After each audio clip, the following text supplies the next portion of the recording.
నిజామాబాద్ జిల్లా ఇందల్వాయి గ్రామంలో శ్రీ వనదుర్గాదేవి ఉత్సవాలను ఘనంగా జరుపుతున్నట్లు ఆలయ అభివృద్ధి కమిటీ సభ్యులు తెలిపారు. గ్రామంలో పాడి పంటలతో పాటు ప్రజలందరూ సుఖ సంతోషాలతో ఆయురారోగ్యాలతో చల్లగా ఉండాలని ప్రతి సంవత్సరం ఈ యొక్క పండుగను నిర్వహిస్తున్నట్లు తెలిపారు.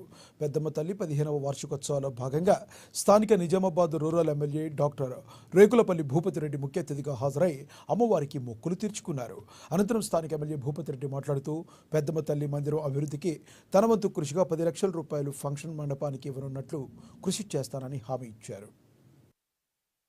11 సంవత్సరాల క్రింద 2014లో మన పార్లమెంట్లో పాస్ అయినటువంటి బిల్లులో పొందుపరిచినటువంటి అంశాలు మనకు బయ్యారు బుక్ ఫ్యాక్టరీ అయితే ఏమింది, వరంగల్లో కోచ్ ఫ్యాక్టరీ కావచ్చు, ఒక సైనిక్ స్కూల్ కావచ్చు, మరి ఇంకా ఐఐఎం కావచ్చు. ఆ రోజు ఏదైతే చెప్పిండ్రో 11 సంవత్సరాలు మరి కేంద్రంలో బీజేపీ అధికారంలో ఉన్నప్పటికీ ఇవాళ ఒక అంశం కూడా ఇవాళ అమలు అవుతలేదు.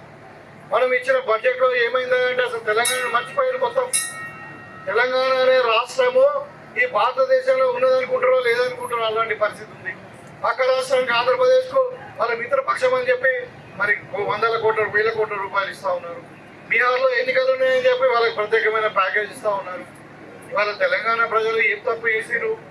ఇలా 8 మంది ఎమ్మెల్యేలను గెలిపించారు, 8 మంది మంత్రులు మన ఎంపీలను గెలిపించారు. ఇలా కేంద్రంలో 2 మంత్రులు ఉన్నారు. మరి ఇవాళ తెలంగాణ గురించి మాట్లాడే పరిస్థితి వాళ్ళకి లేదు. వాళ్ళు మోడీ గారిని అమిత్ షా గారిని చూసుకుంటే వాళ్ళకి ఇది పడుతుంది. అంటే గుజరాతీలకు గులామీలుగానే పనిచేస్తున్నారు కానీ తెలంగాణ రాష్ట్రం కొరకు వాళ్ళు పనిచేయట్లేదు. మరి దేని కొరకు? కేంద్ర ప్రభుత్వం అంటే అందరినీ సమానంగా చూడాలా? మన దగ్గర నుండి వాళ్ళు మీకు తెలవాలని చెప్తా ఉన్నా, మన దగ్గర నుండి ₹1 ట్యాక్స్ పోతే కేంద్ర ప్రభుత్వం మన దగ్గర నుండి మనకు 45 పైసలు మాత్రమే వస్తున్నాయి.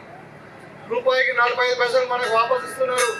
55% వేరే రాష్ట్రాలకు తీసుకుపోతున్నారు మన డబ్బులు. పక్షపాతం చేస్తూ ఉన్నారు. ఇవాళ గుజరాత్కు, ఇవాళ మన ఉత్తరప్రదేశ్కు, బీహార్కు, లేదంటే ఇంకా ఆంధ్రప్రదేశ్కు, ఇంకెక్కడెక్కడో మరి మన పైసలు తీసుకుపోయి అక్కడ ఖర్చు పెడతా ఉన్నారు.